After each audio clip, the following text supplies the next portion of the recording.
I'd like to just highlight a little bit about the synthesis of hemoglobin. Hemoglobin consists of 4 polypeptides. Adult hemoglobin specifically has 2 alpha chains and 2 beta chains. We have different types of hemoglobin that we make throughout our lifespan, and I will talk about this in the next slide. Each hemoglobin peptide has a heme group, and the heme group has an iron center surrounded by a porphyrin ring, and I will talk about that in a little bit as well.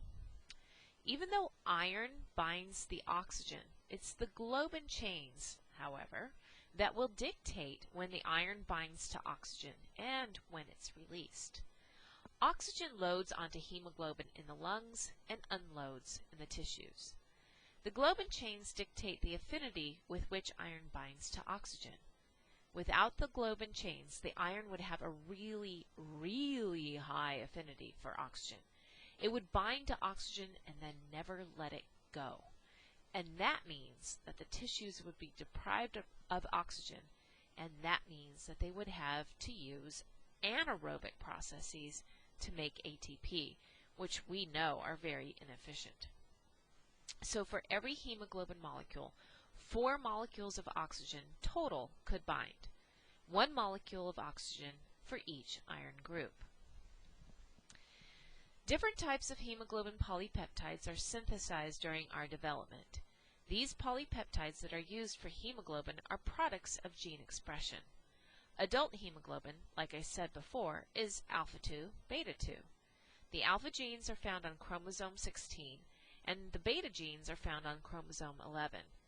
But what about embryonic hemoglobin? What about fetal hemoglobin? Well, embryonic hemoglobin, you still use 2 alpha chains, but you use 2 epsilon chains, and the epsilon globin chains are coded for by different genes found on a different chromosome. At around 3 months of gestation, the hemoglobin synthesis will change to a different variety. It changes to a fetal variety, and this is alpha-2, gamma-2.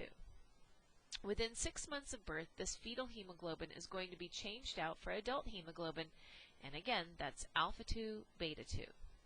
So let's put this together. During embryonic time for development, this is prior to 3 months gestation, or prior to 12 weeks gestation if you want to think of it in that way, hematopoiesis occurs in the yolk sac, and it's embryonic hemoglobin that is being made. Then, in the fetal period, we have hematopoiesis occurring in the liver and spleen, and those cells are making fetal hemoglobin. And then, around birth, we have hematopoiesis transition to the bone marrow in the long bones, and those cells are going to make adult hemoglobin, alpha-2, beta-2. Embryonic hemoglobin has the highest affinity of the 3. Adult hemoglobin has the lowest affinity of the 3, with the fetal being intermediate, of course. Just to recap, as I said on a previous slide, the iron is held in place surrounded by a porphyrin ring. Porphyrin rings are made in the mitochondria. Up here in the top left picture, I'm showing you a pyrrole group. 4 pyrrole groups are assembled in the mitochondria to make a protoporphyrin ring. When you add iron to the protoporphyrin ring, now you actually have a structure called heme. Taking heme and adding it to its polypeptide means you made a hemoglobin chain, alpha or beta. When you assemble both of the 2 alpha chains and the beta chains, then you make adult hemoglobin, or hemoglobin A as it's called. Iron. You get iron from your diet. You absorb it through the small intestinal mucosa. There is a protein found in your blood called apotransferrin. Apo means without. When apotransferrin binds to iron, it's no longer without. So we drop the apo prefix and simply call it transferrin. Transferrin will transport iron throughout the vasculature and delivers iron to the tissues that need iron or cells that can store iron, like hepatocytes. Inside the cells, there is an iron-storing protein called apoferritin. When it binds to iron, it is going to lose the apo prefix, and we just call it ferritin. Ferritin is the healthy way for us to store iron inside the cells of our body. If we have iron toxicity, if we have iron overload, then our iron will be stored in a form called hemosiderin, and this is very insoluble. It precipitates out of solution, out of the cytoplasm, and will basically cause cellular death. The type of iron that we use to transport oxygen is the ferrous variety. That means it's in the +2 state or reduced state, meaning it's more reduced than the +3 state or the oxidized state. The ferric variety, when it's found in hemoglobin, is called methemoglobin, and it cannot bind to oxygen. At any given time, some of your hemoglobin does have iron in the oxidized or +3 ferric state. You have enzymes in your red blood cells that actually transfer an electron to that methemoglobin and reduce it. There are certain types of methemoglobinemia. These can be inherited or they can be acquired. When they are acquired, it is because maybe you've been exposed to certain types of drugs or chemicals or even food. There are two types of inherited methemoglobinemia. There's type 1, which occurs in red blood cells that lack the enzymes to reduce the iron. It's generally called erythrocyte reductase deficiency. And then there is type 2, generalized reductase deficiency, where many cells in the body lack these reducing enzymes. Acquired methemoglobinemia can occur in us, normal, healthy people, as a result of exposure to certain chemicals and drugs like benzenes. Even some toxins found in pesticides, if we inhale their vapors, can cause this. More of our iron would go in the +3 state and create methemoglobinemia. Anesthetics can cause it. Nitrates, eating foods with high amounts of nitrates like beets, which I love, can cause more methemoglobin in our blood. Infants or young children who are fed too many vegetables, is that even possible, can get methemoglobinemia. So how do we treat? We can actually give a drug called methylene blue to treat severe methemoglobinemia. This is primarily used for the acquired type. It acts as a reducing agent, so it transfers an electron to that +3 iron to reduce it to +2. We can use other agents like ascorbic acid as well, in case you were wondering. Polycythemia means an elevated hematocrit.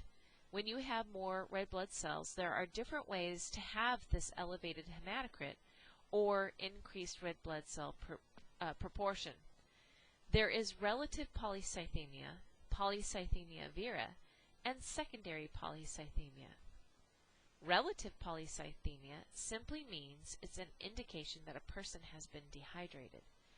So they would have reduced plasma volumes, of course, and therefore their red blood cell percentage would be relatively higher. When someone has relative polycythemia, we can discern this because they would have reduced blood pressure.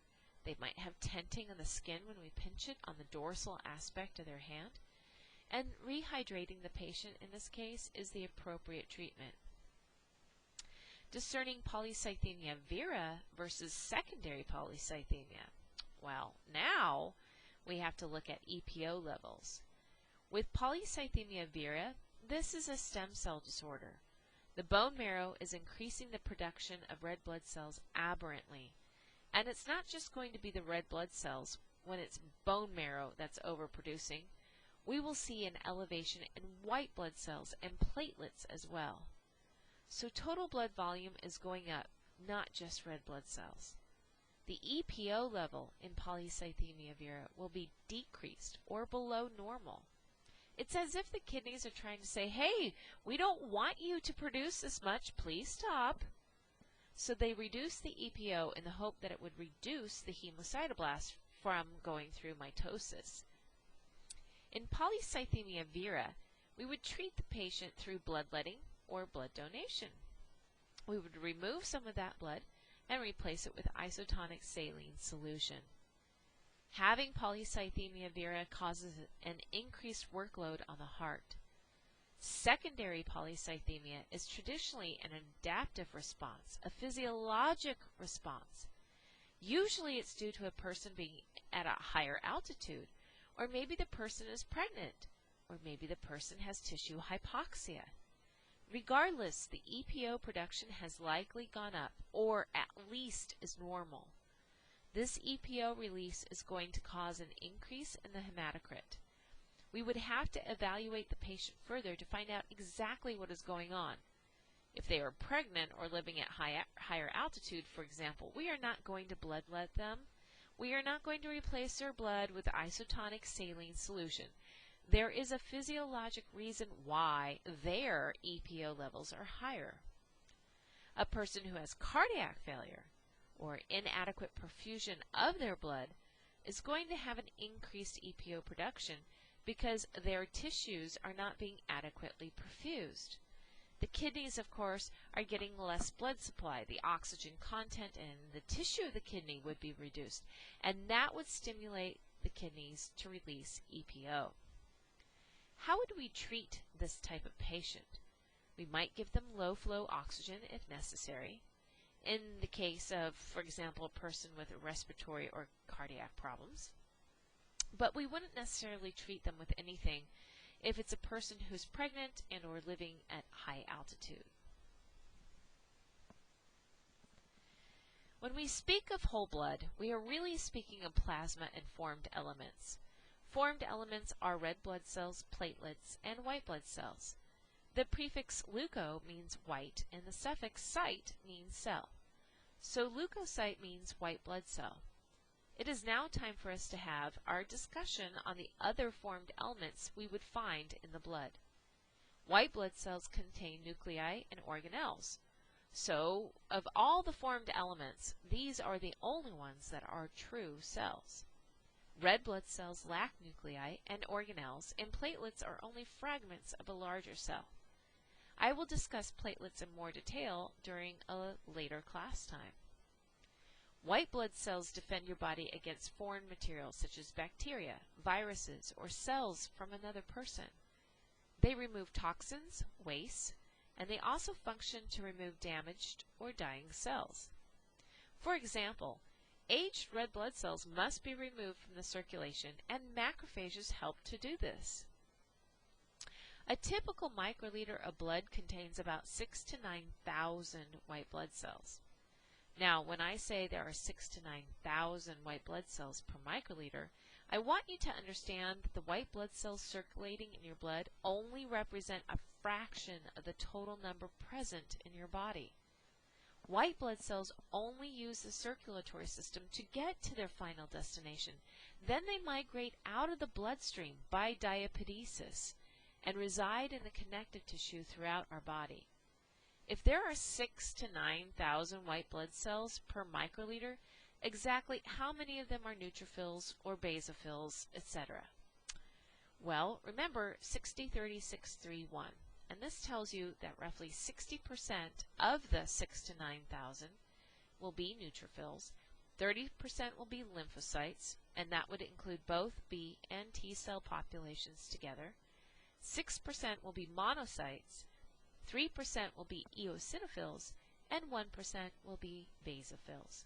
If these numbers change, it could suggest pathology. Continuing with the previous slide, when a person is suspected of having a white blood cell disorder, blood can be obtained from the patient and a blood smear prepared. From this, a differential white blood cell count can be done. Basically, all the white blood cells are counted, and a tally of how many of each type of white blood cell found is kept.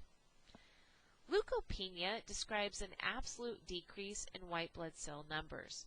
We will discuss leukemia, an increase in white blood cell count, at a later date. Leukopenia, this disorder, may affect any of the specific types of white blood cells, but most often it affects neutrophils, which under normal healthy conditions is the most abundant granulocyte. A number of conditions, including aplastic anemia and treatment with chemotherapeutic drugs and irradiation, may cause leukopenia. Idiosyncratic drug reactions may also lead to leukopenia. Idiosyncratic is a term used to describe drug reactions that are different from the effects obtained in most persons and that cannot be explained in terms of allergies. In other words, a patient reacts very badly to a particular drug with no known reason why. A number of drugs can cause such idiosyncratic reactions. Chloramphenicol, which is used as an antibiotic, is just one example. Obviously, if a person has reduced white blood cells, they would be more prone to infection. The first nonspecific white blood cell I want to highlight is the basophil, and then I will discuss the eosinophils. Nonspecific immunity means these white blood cells do not recognize a particular antigen. They respond to pathogens in a generic way. Basophils migrate to injury sites and release the contents of their granules. The granules contain histamine and heparin, among other components. Histamine is a vasodilator and increases capillary permeability. Collectively, this means the capillary will have more blood flow through it, and the capillary itself will be more, quote, leaky to allow more white blood cells to reach the tissue infection. Heparin is an anticoagulant, and this means that the blood will be less likely to clot and allows better movement of the white blood cells to the infection site. The basophil's function really augments the inflammation response initiated by the mast cells. I always remember B for basophils and for begin, as in beginning the inflammatory process. Later on, you will also learn how basophils and mast cells bind to an IgE antibody antigen complex to begin an inflammatory response typically known as an allergic reaction. In contrast, eosinophils attach themselves to a parasite, particularly parasitic flukes invading your GI tract, and then they release hydrolytic substances and digest the parasite from the outside in. During a time of intestinal parasitic infection, your eosinophil numbers will increase. Also, eosinophils seem to play a role in preventing the excessive spreading of local inflammatory factors from mast and basophil cells. Clearly, if the mast cells and basophils were left unchecked, then widespread histamine and heparin release would cause excessive vasodilation. This is what happens during anaphylactic shock. In a healthy individual, the eosinophil helps temper the mast cell and basophil activity by modulating the spread of inflammatory factors known as cytokines, which we've discussed previously. These are going to help maintain homeostasis during an allergic reaction. Neutrophils are the most abundant of the circulating white blood cells. This white blood cell is extremely mobile and is the first of the traveling white blood cells in the blood to come and assist tissue macrophages to fight an infection. They are excellent phagocytic cells, which means they ingest large particles or entire cells, like bacteria. A tissue macrophage is a mature monocyte and a very potent phagocytic cell.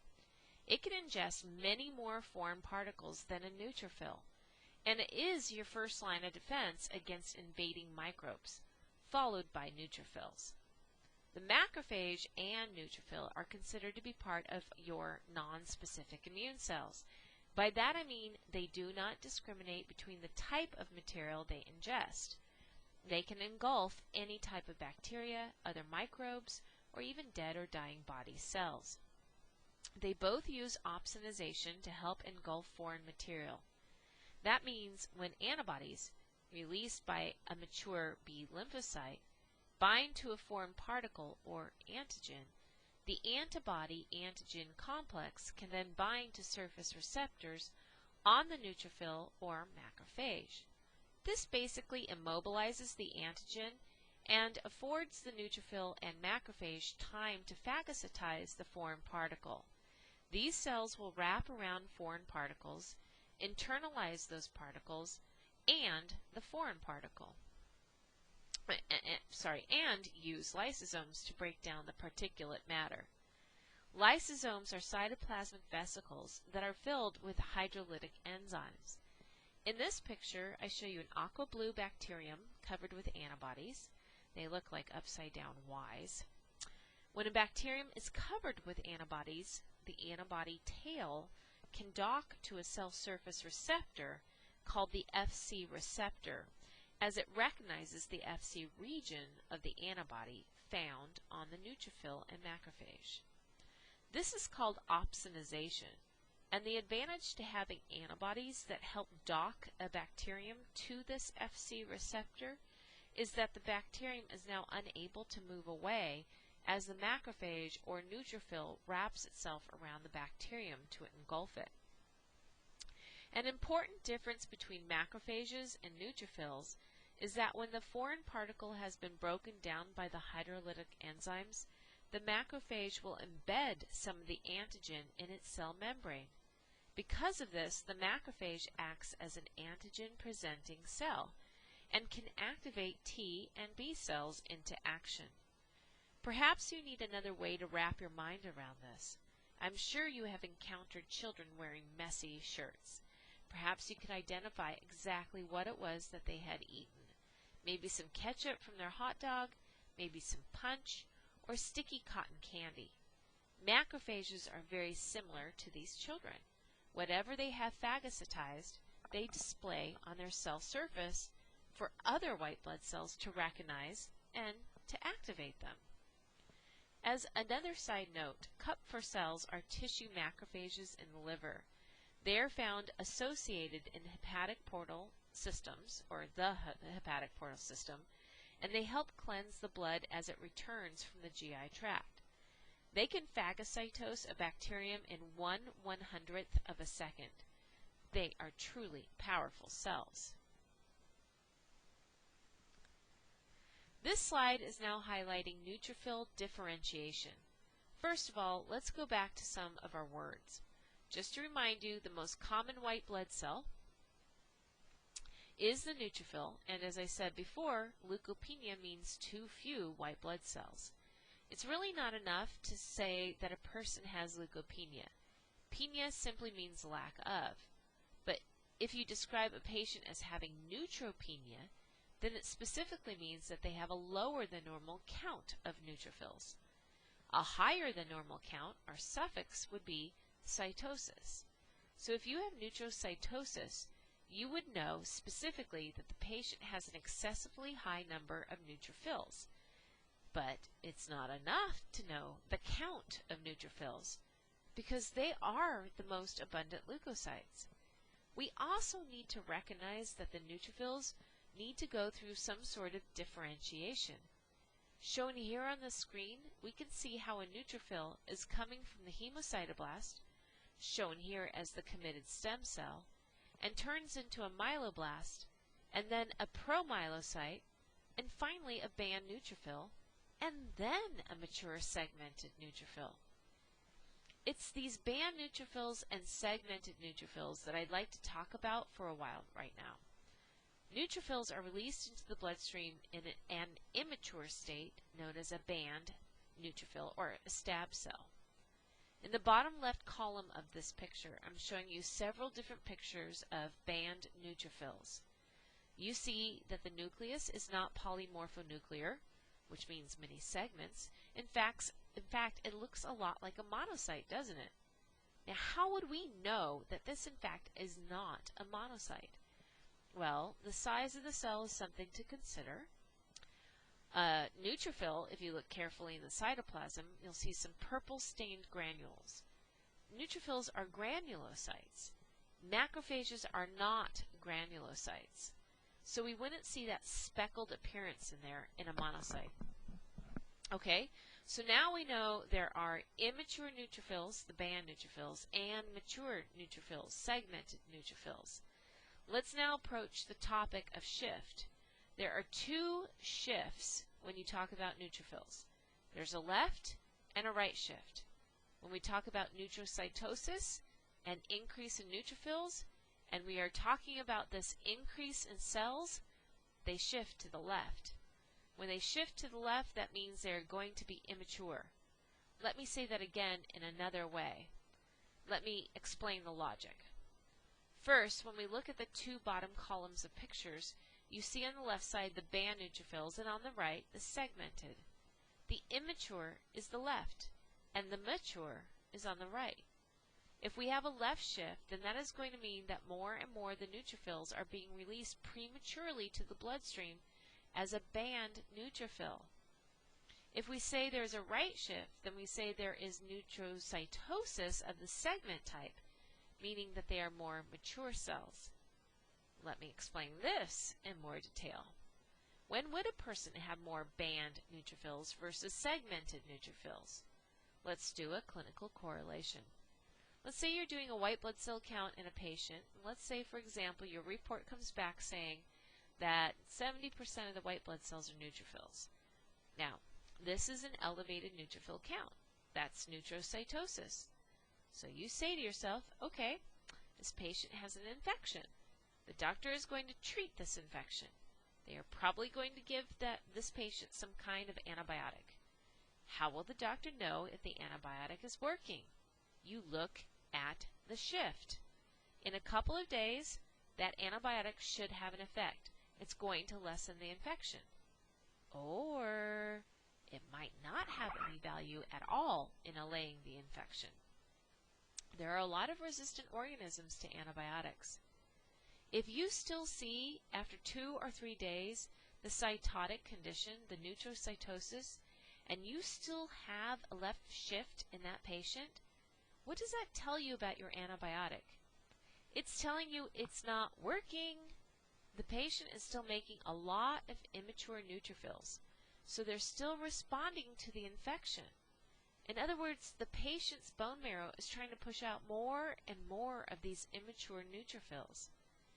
But if you have a neutrocytosis and a shift to the right, which means now the number of mature neutrophils is increased, they'll probably stay in the blood for about 4 to 5 more days, which they normally do.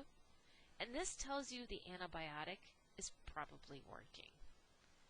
By the way, the band neutrophil is called stab in Hungary in German medical text. The word stab means stick, which is somewhat misleading because although the nucleus is long and narrow, it is never straight. Let's discuss the specific immune cells on a basic level. Lymphocytes include T and B cells. T cells, which are your cell-mediated immunity, and B cells give you humoral immunity. These cells attack antigens in different ways, and I will discuss each one.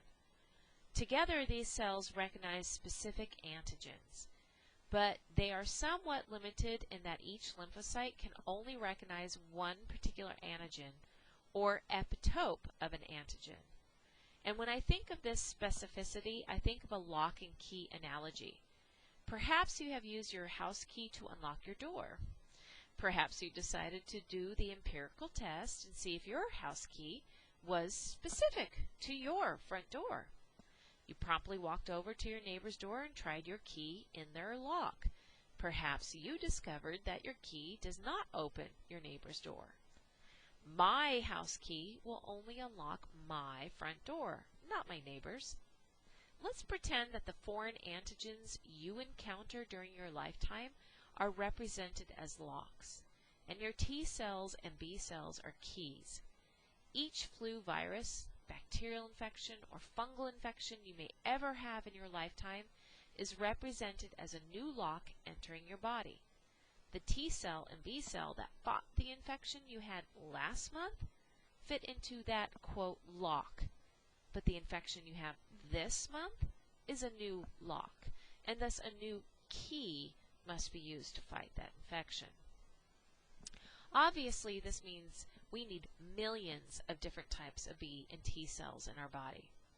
When one specific B or T cell encounters its antigen that it recognizes, It is activated and quickly recreates copies of itself.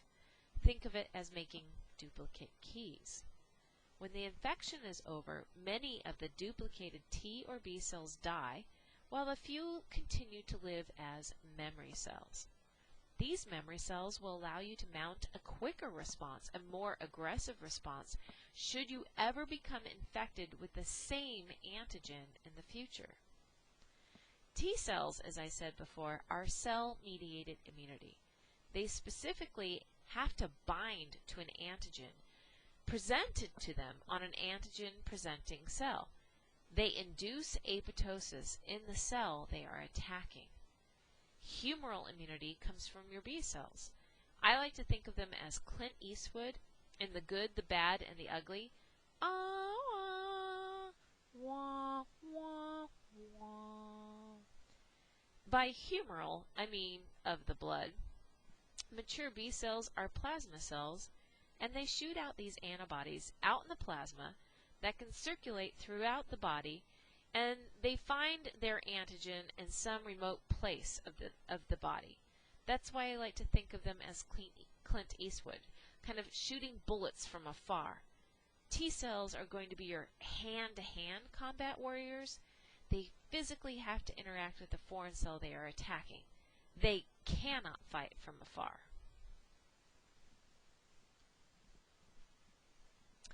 Now I'd like to discuss what we would find in plasma. Plasma, of course, is mostly water, about 90% water. Found dissolved in this water, we would find organic material, inorganic molecules, formed elements that are suspended like the blood cells I just told you about, and we would also find that it is warm. This is a way for your body to conserve heat. There are also plasma proteins found dissolved in the plasma. We know there is about 7 grams % worth of plasma proteins. That means there are 7 grams of proteins dissolved in 100 milliliters of whole blood. Most of these plasma proteins, of course, are albumins. Albumin is going to contribute to plasma osmotic pressure. I'm going to talk about the importance of this in a little bit when we discuss kwashiorkor. Albumin can also act as a transport protein to help transport hydrophobic substances. Other plasma proteins include globulins. These will, of course, include gamma globulins, globulin A, IgMs, etc. It can also include some hormones in this fraction. There is also fibrinogen. I'll remind you that this is one of the final clotting factors in the coagulation pathway, where fibrinogen is converted into fibrin threads to actually form a clot. There are other regulatory proteins and enzymes as well. Then there are also other solutes that are found in plasma. This is going to include the electrolytes, the majority of which is sodium. It is the most abundant cation in the plasma at about 140-ish milliequivalents per liter, or another way of saying that is 140 millimolar per liter. Potassium is found in very small amounts in the extracellular fluid, about 3 to 5 milliequivalents per liter. Of course, there is calcium, magnesium, bicarbonate, chloride, phosphates, sulfates, just to name a few. There are also organic nutrients like carbohydrates, cholesterols, lipids, amino acids. There are organic wastes like creatinine, which is a waste product from muscle metabolism, urea, which is a waste product from muscle metabolism, specifically protein metabolism, uric acid from nucleic acid metabolism, bilirubin from the destruction of aging red blood cells, and ammonium ions. They are a byproduct, of course, of deamination of amino acids when they are being used for fuel.